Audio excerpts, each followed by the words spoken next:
So, as a final question, how is this that we talked about tie into your own research? So I'm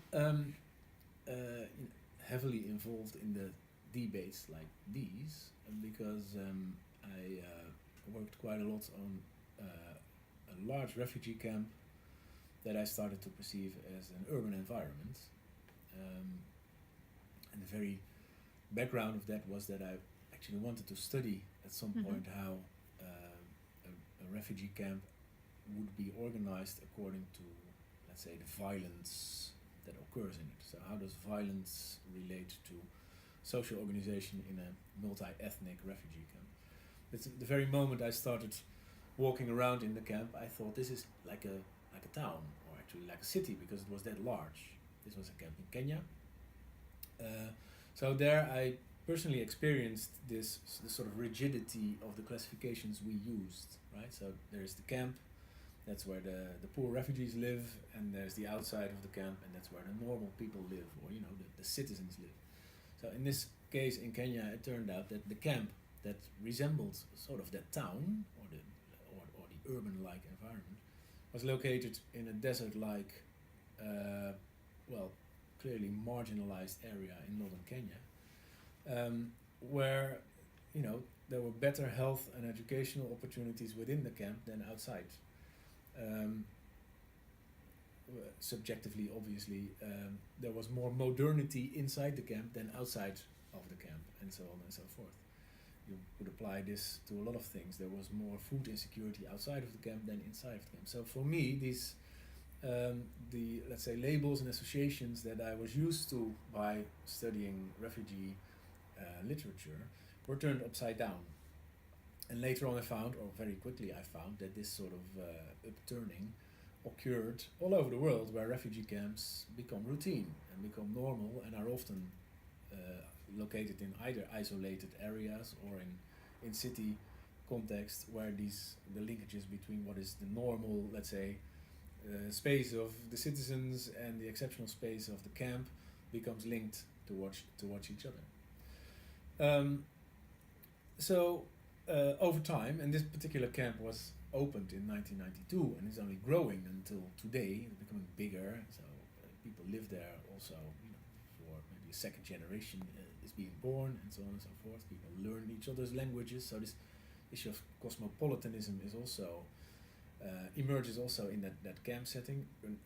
Let's say a group of urbanites emerges in a camp setting that is highly particular. It is very much related towards the organization that comes with the humanitarian infrastructure, but that then is also adopted or changed or altered or challenged by the people that live in that circumstance. I refer to it as humanitarian urbanism, to coin my own term, to try and understand how people make life creatively, but also, with let's say, within the limitations and the opportunities of the long-term humanitarian enclave, if you will,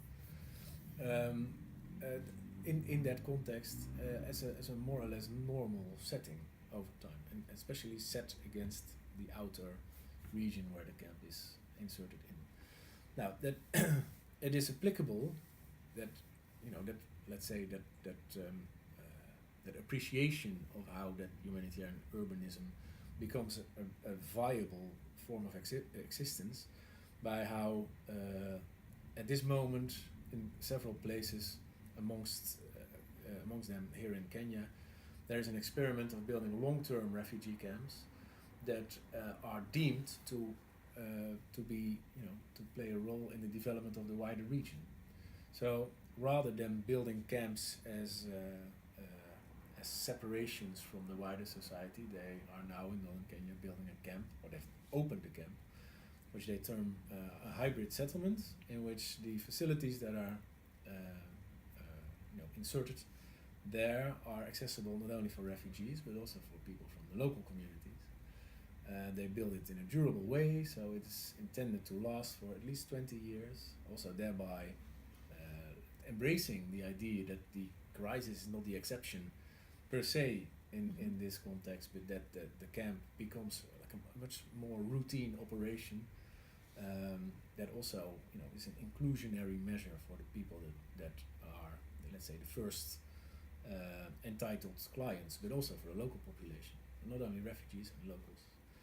But it is all built on that hybrid settlement as let's say, an embracing of how the temporary humanitarian measure becomes normal or becomes routine, was built on the examples that we saw before, also from other camps, where they became economic hubs, or where they all of a sudden prove more, let's say, strong economic data started to underscore how the camps were instrumental in, for instance, supplying jobs for local people around, maybe having a positive impact on communities rather than only a negative one.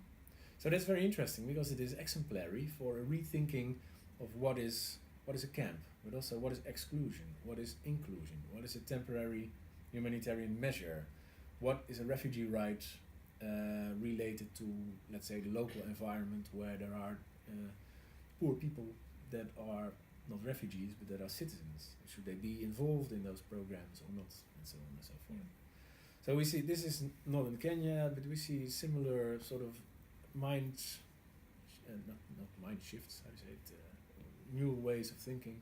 For instance, in Jordan also, where the camps are more young, but where the let's say the big donors, they want a solution in the region, but they try to find ways to stimulate people not to cross the Mediterranean by investing in much more long-term viable settlements for refugees, and by doing so they cross those binaries also.